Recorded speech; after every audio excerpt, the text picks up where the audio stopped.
ಅದೇ ಚಾನಲ್ ನೋಡಿ ಇವತ್ತು ನಾನು ಸಬ್ಸಿಗೆ ಸೊಪ್ಪಿನ ಸಾರು ಮಾಡಿ ತೋರಿಸ್ತಾ ಇದ್ದೆ. ಸಬ್ಸಿಗೆ ಸೊಪ್ಪನ್ನು ಕತ್ತರಿಸಿ ಇಟ್ಕೊಂಡಿದ್ದೆ. ಎಷ್ಟೋ ಪ್ರಯೋಜನಗಳು ಇದರಿಂದ ಹೇಳಿ ನಾನು ಮುಂಚೆ ಎಲ್ಲ ಹೇಳ್ತಾ ಬಂದಿದೆ. ಎಲ್ಲ ಬಾಣಂತಿಗಂತೂ ತುಂಬ ಒಳ್ಳೆಯದು, ಹಾಲು ಹೆಚ್ಚಾಗಲಿಕ್ಕೆ, ಹಾಗೂ ರೋಗ ನಿರೋಧಕ ಶಕ್ತಿ ಹೆಚ್ಚಿಸುತ್ತೆ, ಮತ್ತು ನಮಗೆ ಮೋಷನ್ ಪ್ರಾಬ್ಲಮ್ಸ್ ತುಂಬ ಒಳ್ಳೆಯದು. ಹಾಗೆ ಇದನ್ನೀಗ ಮಾಡಿ ತೋರಿಸ್ತೇನೆ ನೋಡಿ. ಆಮೇಲೆ 1 ಕಪ್ ಫಸ್ಟ್ ಬೇಳೆ ಬೇಯಿಸಿ ಇಟ್ಕೊಂಡಿದೆ. ಈ ಕತ್ತರಿಸಿ ಸೊಪ್ಪನ್ನು ಇದಕ್ಕೆ ಹಾಕೊಂಬ, ಒಂಚೂರು ಉಪ್ಪು ಹಾಕೊಂಡಿದೆ,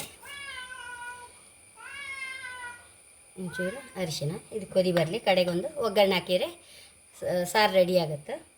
ಕೊದ್ದ ಮೇಲೆ ತೋರಿಸ್ದೆ. ಒಂಚೂರು ಎಣ್ಣೆ ಹಾಕಂತ ಇದ್ದೆ, ವರ್ಜಿನ್ ಕೋಕೋನಟ್ ಆಯಿಲ್ ಹಾಕಂತ ಇದ್ದೆ ನಾನು ನೋಡಿ. ಸಾಸಿವೆ ಹಾಕೊಂಡೆ, ಬೆಳ್ಳುಳ್ಳಿ ಹಾಕಂತ ಇದ್ದೆ. ಸಾಸಿವೆ ಹುಟ್ಟಿ ಆಯ್ತಲ್ಲ, ಈಗ ಇದಕ್ಕೆ ಹಸಿಮೆಣಸು ಹಾಕೊಂಬ.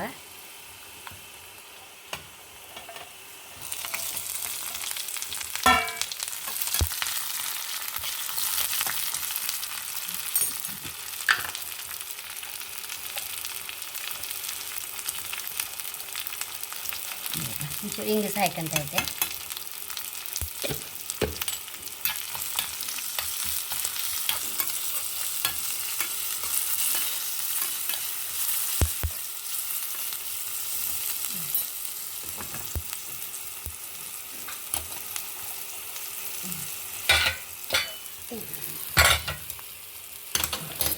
ಈ ಕೊದಿ ಸಾರಿಗೆ ಹಾಕೊಂಡ್ಬಿಡುವ.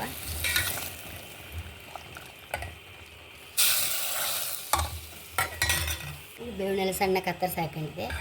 ಹಿಕ್ಕುಕ್ಕೆ ಸಿಕ್ಕಬಾರ್ದಿದ್ರೆ ಬಿಸಾಡ್ತಾರಲ್ಲ, ಅದಕ್ಕೆ ಸಣ್ಣ ಕತ್ತರಿಸಿ ಹಾಕಿಬಿಡೋದು ನಾನು. ಆಫ್ ಮಾಡಿ ಲಿಂಬೆಣ್ಣೆ ಹಾಕೊಂಬ.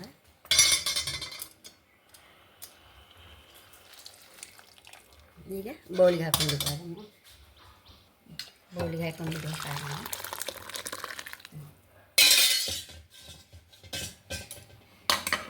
ಎಷ್ಟೋ ರುಚಿಯಾದ ಸಬ್ಸಿಗೆ ಸೊಪ್ಪಿನ ಸಾರು ರೆಡಿಯಾಗಿದೆ. ಹಾಗೆ ಖಂಡಿತ ನೀವು ಸಹ ಟ್ರೈ ಮಾಡಿ, ತುಂಬ ಅಂದರೆ ತುಂಬ ರುಚಿ. ಹಾಗೆ ನನ್ನ ಚಾನಲ್ ಇಷ್ಟ ಆದರೆ ಸಬ್ಸ್ಕ್ರೈಬ್ ಮಾಡಿ, ಲೈಕ್ ಮಾಡಿ, ಕಾಮೆಂಟ್ ಮಾಡೋದಂತೂ ಮರಲೇಬೇಡಿ. Thank you.